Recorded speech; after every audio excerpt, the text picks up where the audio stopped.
Bonjour à tous et bienvenue. Aujourd'hui, nous partons pour un voyage un peu particulier, à la découverte des musées les plus surprenants du monde.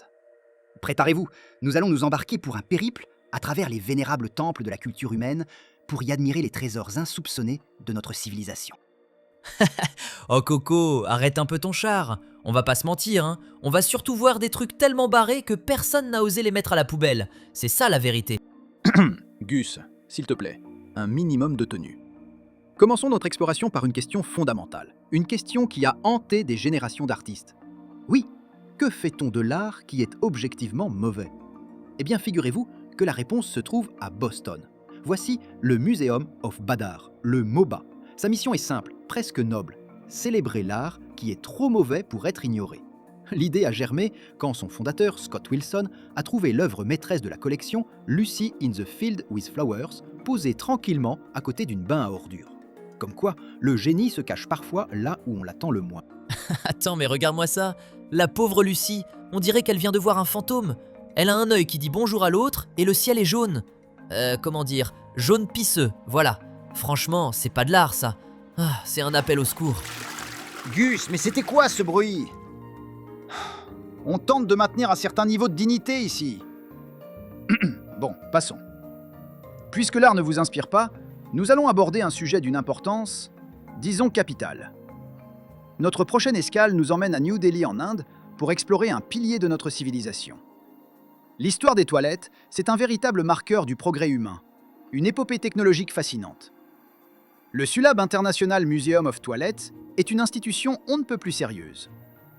Elle documente, tenez-vous bien, 4500 ans d'histoire. C'est une chronique passionnante de l'évolution de notre rapport à l'hygiène. L'exposition nous fait donc voyager des tout premiers systèmes de drainage de la vallée de l'Indus aux Romains, les toilettes publiques. C'était le café du commerce de l'époque, tu parlais politique avec le voisin tout en poussant. La réflexion, en passant par les fameux pots de chambre du Moyen-Âge jusqu'au commode royal du XVIIIe siècle. Le pot de chambre. Ma mémé en avait un sous le lit. Je te jure, elle avait une meilleure précision que paillettes sur un coup franc. Non mais tu te rends compte le roi Soleil là qui reçoit les ambassadeurs du monde entier tout en posant sa pêche? Oh mais quel homme! Ça c'est de l'optimisation du temps de travail. Un visionnaire je te dis, respect. Notre dernière destination nous conduit en Islande pour découvrir une collection, disons, très spécifique. Une collection qui exige une approche purement scientifique. Donc, je vous demanderai de faire preuve de maturité. La phallologie, pour votre information, est une branche très sérieuse de la zoologie. Elle consiste en l'étude de l'organe reproducteur mâle à travers le règne animal. Le musée de Reykjavik, qui est donc un centre d'études et de recherche de tout premier ordre, Oh l'embrouille, il me sort ces grands mots scientifiques juste pour dire qu'on va aller voir des bistouquettes dans du formol. Fallait le dire tout de suite Coco. ce musée expose donc des centaines de spécimens provenant de la quasi-totalité des mammifères présents en Islande. C'est une collection d'un intérêt scientifique indéniable, notamment les pièces particulièrement imposantes des cétacés. Et voilà, notre tour du monde des musées les plus insolites s'achève. S'il prouve une chose, c'est bien que la curiosité humaine, elle n'a vraiment aucune limite.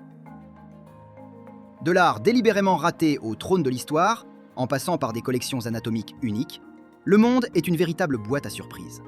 Il suffit juste d'oser l'ouvrir. Ouais, c'est bien joli tout ça Coco, mais la vraie question, c'est qui tu vas convaincre de venir avec toi voir un musée du fil barbelé ou de la tondeuse à gazon, hein? Bonne chance mon ami. C'est une excellente remarque, Gus, et c'est justement là que tout se joue.